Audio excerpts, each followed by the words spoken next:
जनसंवाद न्यूज, सत्य आणि विश्वासाची बातमी। नीट पेपर फुटी प्रकरणाच्या निषेधार्थ उल्हासनगरात विविध राजकीय पक्ष आणि सामाजिक संघटनांच्या वतीने सर्वपक्षीय निषेध मोर्चा काढण्यात आला होता।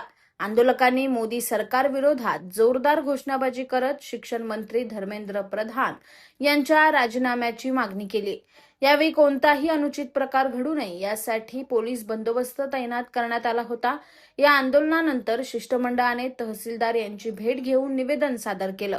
विद्यार्थ्यांच्या भविष्याशी खेळ करणाऱ्यांवर कठोर कारवाई करावी, परीक्षा प्रक्रिया पारदर्शक करावी आणि अशा घटना पुन्हा घडू नयेत यासाठी प्रभावी उपाययोजना कराव्यात अशी मागणी निवेदनातून करण्यात आली।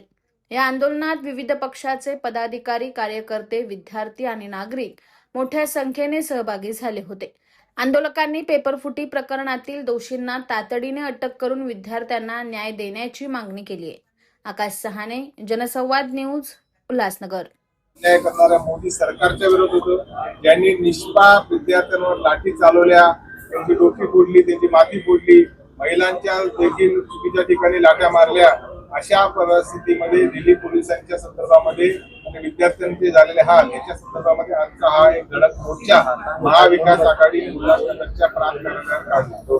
वास्तविक संविधानिकरित्या आंदोलन करणं सर्वांचा अधिकार आहे, परंतु या देशातलं असलेलं मोदी सरकार एक प्रकारे हुकुमशहाचं काम करत आहे आणि धर्मेंद्र प्रधान याची नैतिक जबाबदारी आहे, शिक्षण मंत्री आहेत ते, त्याची नैतिक जबाबदारी राजीनामा द्यायची, त्या राजीनामा देण्याच्या संदर्भामध्ये त्यांनी कुठलीच भूमिका घेतली नाही।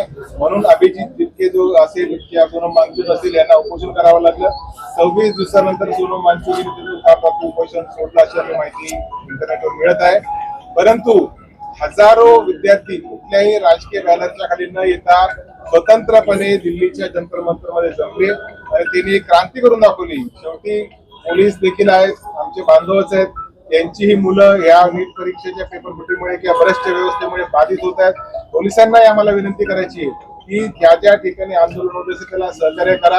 हे तुमच्या पालकांत, तुमच्या विद्यार्थ्यांसाठी, तुमच्या मुलांसाठी देखील आहे आणि ही आंदोलन हे देशाच्या सरकारला जागृत करण्यासाठी आहे।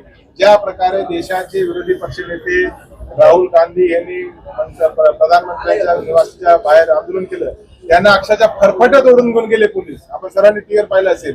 जर देशाच्या विरोधी पक्ष नेत्याला एवढी वाईट बातमी मिळत असेल तर तुमच्या माझ्या सारख्या सामान्य माणसाला कशा प्रकारची मिळेल।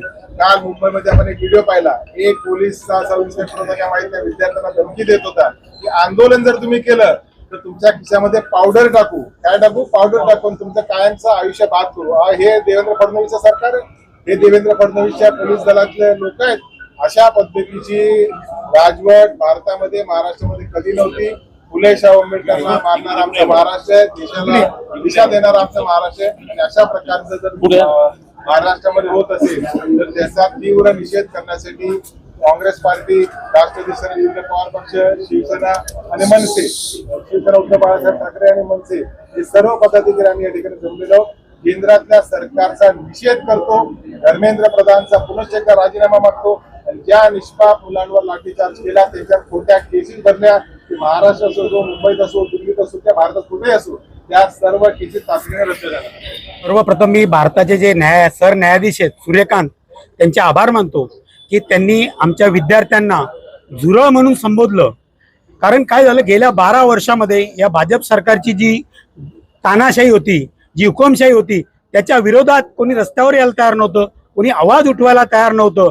परंतु न्यायाधीशांच्या एका वक्तव्याने या देशातला सर्व तरुण जागी होऊन आज रस्त्यावर आहे।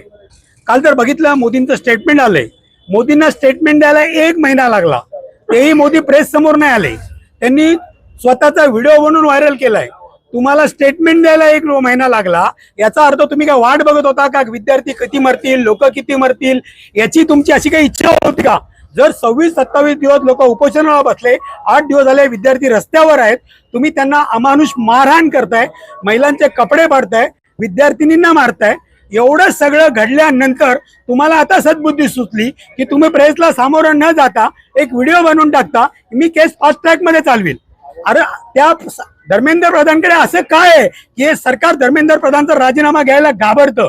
मला तर असं वाटतं की धर्मेंद्र प्रधान सरकार चालवतो, अमित शहा आणि मोदी फक्त खुर्चीवर बसलेले आहेत, त्याच्यामुळे ते राजीनामा घ्यायला घाबरतायत. विद्यार्थ्यांवरती होणाऱ्या अन्याय जर सातत्याने थांबला नाही, धर्मेंद्र प्रधानांनी राजीनामा दिला नाही, मुलांवरती झालेल्या केसेस मागे घेतल्या गेल्या नाही, तर हे सर्वपक्षीय आंदोलन येणाऱ्या काळामध्ये याच्यापेक्षा तीव्र असेल, याची सरकारने दखल घ्यावी. धर्मेंद्र प्रधान जी आजची पिढी आहे, ज्यांना आपण जेनझी म्हणतो, त्यांना आम्ही इकडे सल्यूट करतो.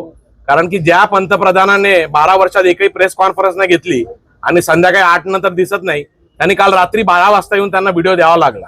त्यांचा अहंकार हा या जेनझीनी तोडला. प्रत्येक इकडचे जे राजकीय पक्ष आहे ते आपापल्या पद्धतीने या मुद्द्यावर, नीट परीक्षा असेल या मुद्द्यावर आंदोलन करतच आहे.